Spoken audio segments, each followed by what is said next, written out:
আমচুর করার জন্য এখানে প্রথমে আমি একটা শোল মাছ কেটে নিয়েছি। তো টকে আমি টমেটো আর লাউ দিয়ে টক করব। আপনারা কোনোদিন হয়তো খাননি লাউয়ের টক, তো আজকে আমি আপনাদের করে দেখাবো। বাড়িতে যদি না আপনাদের আম থাকে তো এইরকম যদি আমচুর থাকে, আমচুর দিয়ে আপনারা টক করতে পারেন। তো এখানে আমি আমচুর নিয়েছি আমের পরিবর্তে, আর বিউলির ডালের মশলার বড়ি নিয়েছি, আদা বাটা, লঙ্কা বাটা, সর্ষে বাটা, 5 ফোড়ন দেবো এর মধ্যে, আর লবণ, হলুদ, তেল এগুলোই তো থাকবে আপনারা জানেন। তো দেখতে থাকুন আর সাথে থাকুন কিভাবে আমি আমসল আপনাদের বানিয়ে দেখাই। শোল মাছটার মধ্যে আমি লবণ আর হলুদ মাখিয়ে নেব। পরিমাণ মতো লবণ, পরিমাণ মতো হলুদ,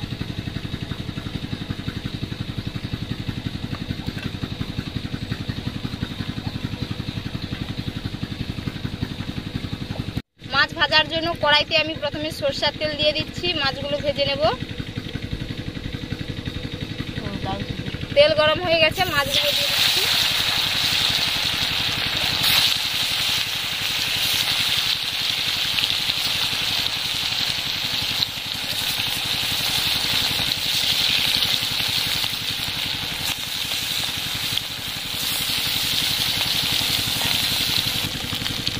এক পিঠ উল্টে দেবো মাছগুলো।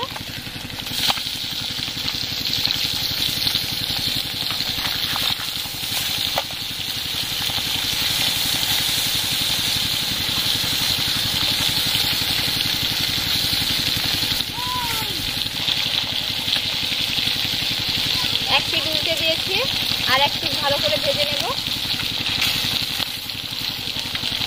শোল মাছ, কই মাছ, এইসব মাছ বেশি ভাজলে স্বাদটা নষ্ট হয়ে যায়, তাই বেশি ভাজবো না, লাল করে হালকা করে ভেজে নেব। আর একটু উল্টে দিচ্ছি মাছগুলো। এই যে মাছগুলো খুব সুন্দর ভাজা হয়ে গেছে, এই অবস্থায় আমি তুলে নেব। মাথা দুটো আরেকটু ভালো করে ভেজে নেব, কিন্তু এইগুলো তুলে নিচ্ছি।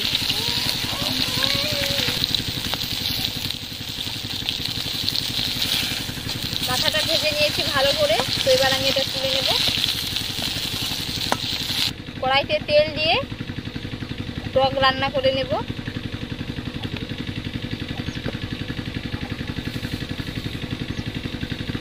ফোড়ন হিসেবে ব্যবহার করব 5 ফোড়ন আর শুকনো লঙ্কা, হলুদের গুঁড়ো, এর মধ্যে বড়িগুলো আমি ভেজে নেব। এইগুলো আমার ভাজা হয়নি, তাই আমি এখন ভেজে নিচ্ছি। বিউলির ডালের বড়ি খেতে খুবই ভালো লাগে। তো বন্ধুরা, আপনারা এই বিউলির ডালের বড়ি দিয়ে শোল মাছের একবার আমঝোল বানিয়ে খাবেন। আদার বাটা দিয়ে দিচ্ছি,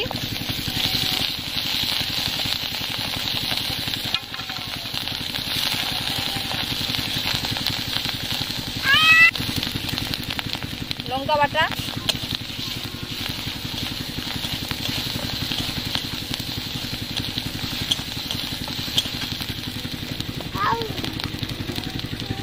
কেটে রাখা লাউগুলো দিয়ে দিচ্ছি।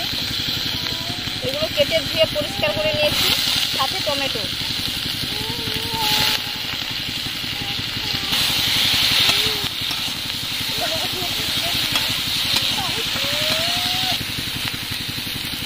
পরিমাণ মতো লবণ।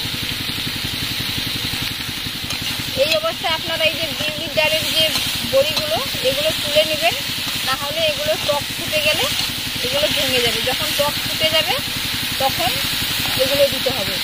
এখন থেকে থাকলে এগুলো ভেঙে যাওয়ার সম্ভাবনা থাকবে। তো এগুলো আমি তুলে নিচ্ছি বেছে বেছে। এই যে বড়িগুলো কত সুন্দর করে লাল লাল ভাজা হয়ে গেছে, তো এইরকমভাবে ভেজে নিতে হবে।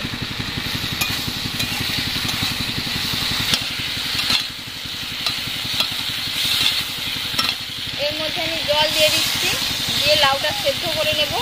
এরপরে আমি আমচুরটা যে জলে ভিজে রেখেছি ওটা দেব। লাউটা আগে আমচুরটা আগে দিয়ে দিলে লাউটা ভালো করে সেদ্ধ হবে না, তো এটা ভালো করে আগে সেদ্ধ করে নিতে হবে। একটা ঢাকনা ঢাকিয়ে দিচ্ছি, এইভাবে 5 মিনিট ভালো করে সেদ্ধ করে নেব। দেখে নেব সেদ্ধ হয়ে গেছে কিনা লাউটা।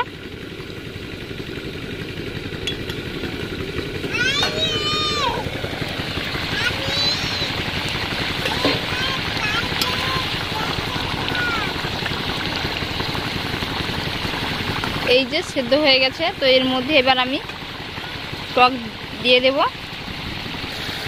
আমচুর যে জলে ভিজিয়ে রেখেছিলাম এটা দিয়ে দিচ্ছি এর মধ্যে।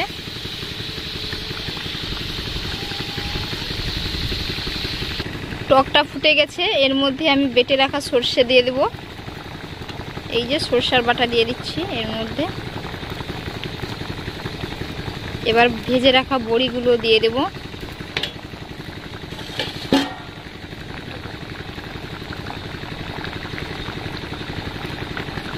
এইভাবে 3 থেকে 4 মিনিট ফুটিয়ে নেব। 5 মিনিট ফুটে গেছে, এর মধ্যে আমি ভেজে রাখা মাছগুলো দিয়ে দিচ্ছি।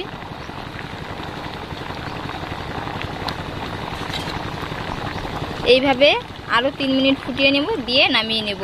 চাইলে আপনারা এখানে একটু চিনি ব্যবহার করতে পারেন, টক টক মিষ্টি মিষ্টি লাগবে, তো আমি দিলাম না, কারণ চিনিটা আমাদের বাড়িতে পছন্দ করে না। তাই এই অবস্থা আমি নামিয়ে নেব। কতটা সুন্দর হয়ে গেছে, একটু ঝোল ঝোল থাকবে, টকের ঝোল থাকলে ভাতে খেতে ভালো লাগবে।